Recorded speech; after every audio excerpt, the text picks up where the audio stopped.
কি গরম রে বাবা! এর ভেতরে যে ওই লোকটা কি করে পড়ে পড়ে ঘুমোচ্ছে কে জানে। আর একটু পরে উঠে তো মাঠে গিয়ে কাজ করতে পারবে না। যাই, দেখি, ডেকে দিই এখন।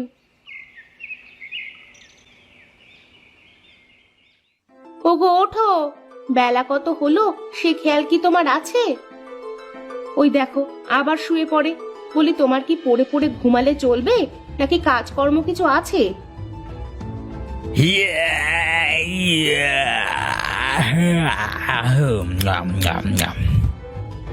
বলি কাজ কাম বাদ দিয়ে এভাবে পড়ে পড়ে ঘুমালেই কি চলে যাবে নাকি? ওহ, কি গরম রে বাবা! ঘুমটাই তো হলো না ভালো করে। বাহ, কি সুন্দর কথা! এত গরম যদি লাগে তাহলে কি কেউ শুয়ে থাকতে পারে?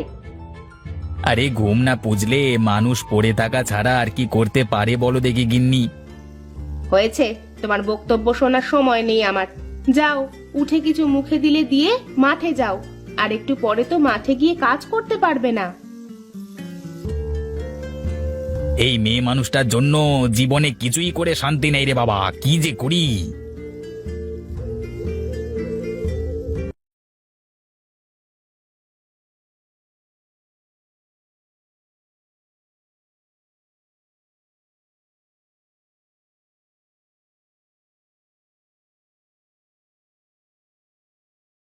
কোথায় চললে তুমি? এই তোরে একটু গঞ্জে যাব, অনেক কাজ আছে। আরে একটু দাঁড়াও দাঁড়াও, বলছি আজকাল কি করছো? শুনলাম চাষবাস তো সব বাদ দিয়ে দিলে নাকি? এই চাষ করে তো পেটের ভাতই হয় না রে, তাই তো ভাবছি এখন থেকে ভাতই বেচবো। মানে কি যে বললে, আমার মাথার উপর দিয়ে চলে গেল। একটু বুঝিয়ে বলো দেখি। যা শুনলি তাই, এখন থেকে ভাত বিক্রি করব, মানে হোটেল দেব গায়ের বাজারে। এটা একটা ভালো বুদ্ধি দাদা, কিন্তু গায়ের মানুষ কি তোমার হোটেলে খেতে যাবে? আগে শুরু তো করি, তারপর দেখা যাবে। তা তুই কোথায় যাচ্ছিস? আমি আর কোথায় যাব? আমার তো চাষ করা ছাড়া আর কোনো উপায় নেই। তা জমিতে কি লাগিয়েছিস এবার তাই বল দেখি। দাদা, এবার তো জমিতে লাউয়ের চাষ করেছি, দিয়ে কি কি হয়। বেশ, তাহলে তো ভালোই হলো। এক কাজ করিস, হোটেলটা চালু করি, তারপরে রোজ গিয়ে লাউ দিয়ে আসিস, কেমন? ঠিক আছে, তাহলে তো কাস্টমার একটা পেয়েই গেলাম। তুমি আগে শুরু তো করো, তার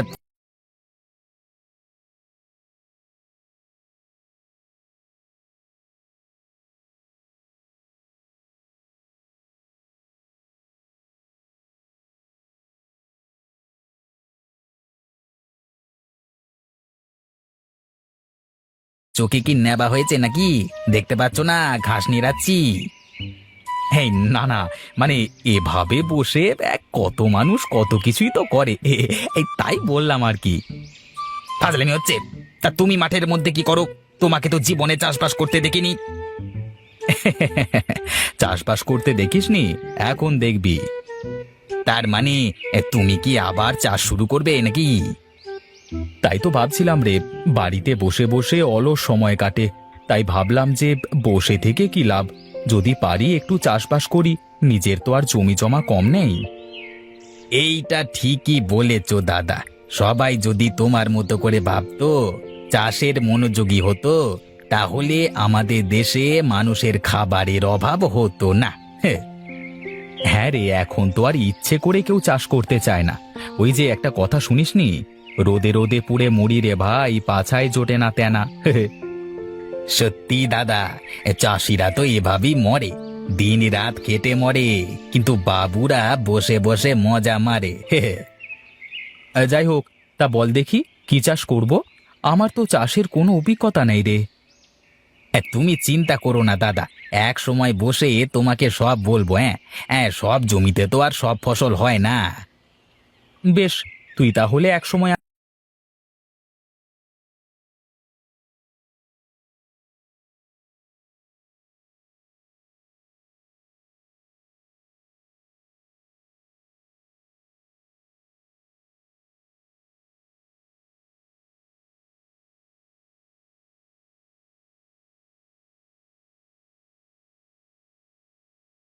ওই দেখো, তোমার সাথে কি একটু রসিকতাও করতে পারবো না নাকি? তুমি রসিকতা করো নাকি সিরিয়াস বলো, এই বোঝা বড় দায়। মনের মানুষ হয়ে মনের কথাই যদি বুঝতে না পারো, তাহলে তুমি কিসের মনের মানুষ গো? তুত্তেরিকা, নিজের মনের কথাই তো বুঝতে পারি না, সেখানে আবার তোমার মনের কথা বুঝতে গেলে তো সংসার ধর্ম বাদ দিয়ে সন্ন্যাসী হয়ে যাওয়া লাগবে গো। আমি দেখি কাপড়গুলো শুকাতে দিই, তুমি গোসল করে আসো, আমি গিয়ে খাবার বাড়ি। খিদে লেগেছে বলি তো খুঁজে বেড়াচ্ছি তোমাকে। যাও গিয়ে খাবার রেডি করো, আমি দুটো ডুব দিয়ে চলে আসবো। ঠিক আছে, আসো, আমি তাহলে গেলাম।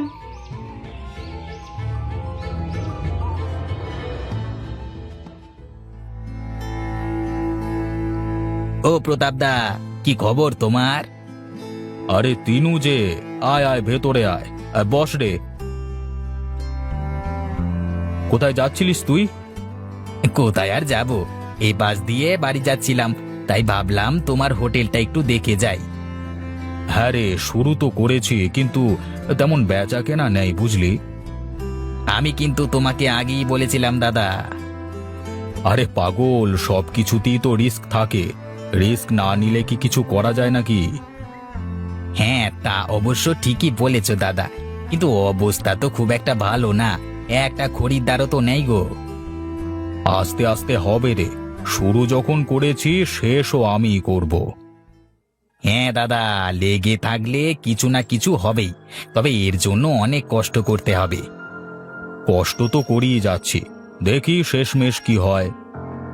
দাদা, দেখলাম ইলিশের ছবি তোমার সাইনবোর্ডে। হ্যাঁ রে, এখানে পদ্মার টাটকা ইলিশ পাওয়া যাবে, মানুষ টাটকা ইলিশ খেতে চাইলে তো আমার কাছে আসতেই হবে। ও হরি কাকা, হে রান্না করছো নাকি গো? হ্যাঁ রে বাবা, রান্না করছি, কিন্তু রান্না করে কি করবো? খাবার লোকই তো নেই। এক কাজ করো কাকা, আজকে আমি তোমাদের খরিদ্দার, দাও দেখি আমাকে টাটকা একটা ইলিশ ভেজে খাওয়াও। বেশ বেশ, তুমি বসো, আমি এক্ষুনি ভেজে দিচ্ছি।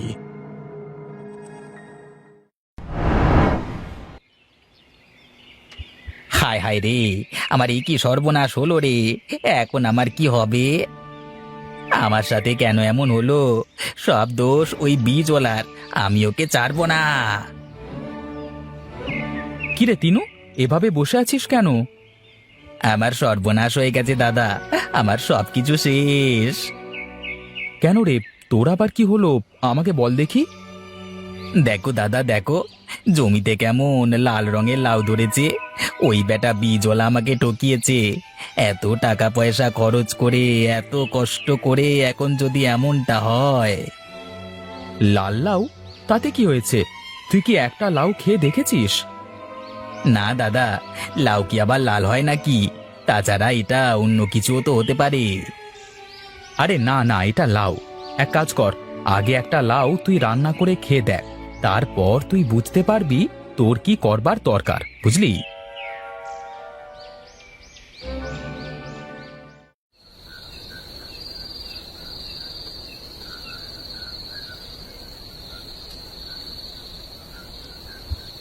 দাদা কেমন লাগছে তাই বলো দেখি। হুম, অসাধারণ অসাধারণ। আরে তোর লাউয়ের কোনো তুলনা হয় না রে তিনু, আর তোমার হাতের রান্নাও ভালো হয়েছে মালতী। দাদা, এমনিতেই এই লাউয়ের স্বাদটা একটু বেশি মনে হলো। হ্যাঁ, তা তো খেয়েই বুঝতে পারছি। আচ্ছা তিনু, একটা কাজ করলে কেমন হয়? কি কাজ দাদা, বলো তো শুনি। আরে এই লাল লাউ তো তোর কাছে ছাড়া আর কারোর কাছে নেই। যদি আমার হোটেলে লাল লাউ আর ইলিশ বিক্রি করিস, মালতী আর হরি কাকা রান্নার কাজ করবে, আর আমরা এই দিকটা সামলাবো। বাহ, খারাপ বলনি দাদা, কিন্তু কিভাবে কি করা যায়? কিভাবে কি রে পাগল, এখন থেকে দুজনে মিলে হোটেল চালাবো, যা হবে দুজনে ভাগাভাগি করে নেব। এ তো খুবই ভালো কথা দাদা, আমি তো আরো ভয় পাচ্ছিলাম যে আমার এই লাল লাউ বোধহয় সব ফেলে দিতে হবে। পাগল ছেলে, তাহলে কিন্তু কাল থেকে আমরা শুরু করব। ঠিক আছে দাদা, তুমি যা বলবে তাই হবে।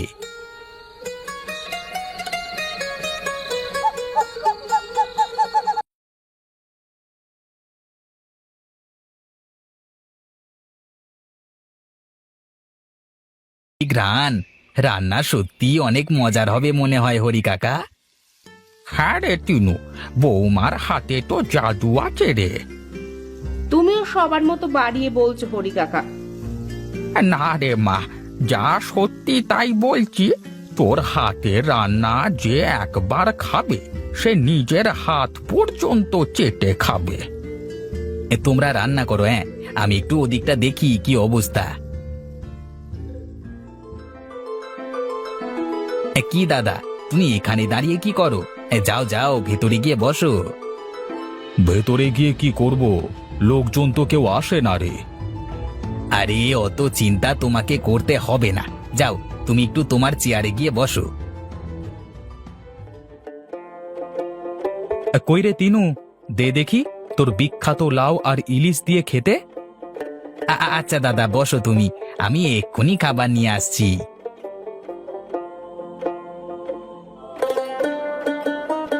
হুম হুম হুম হুম, সত্যি অসাধারণ রান্না। আর কি স্বাদ! খুব চলবে রে তিনু, খুব চলবে।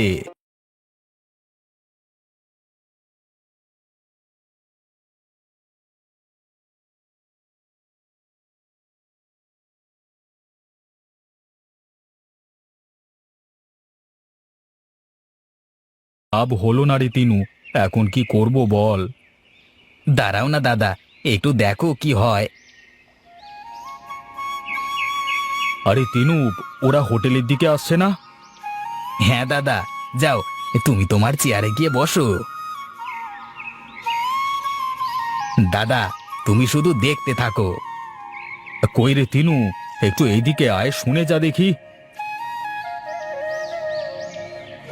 ওরে, আজকের মতো তো সব খাবার শেষ হয়ে গেছে। বাইরে গিয়ে সবাইকে বলে দে কালকে আসতে। সবাই শুনুন, আজকে অল্প করে রান্না করা হয়েছে, তাই সব খাবার শেষ। আপনারা কালকে আসুন, হ্যাঁ, সবাই খাবার পাবেন।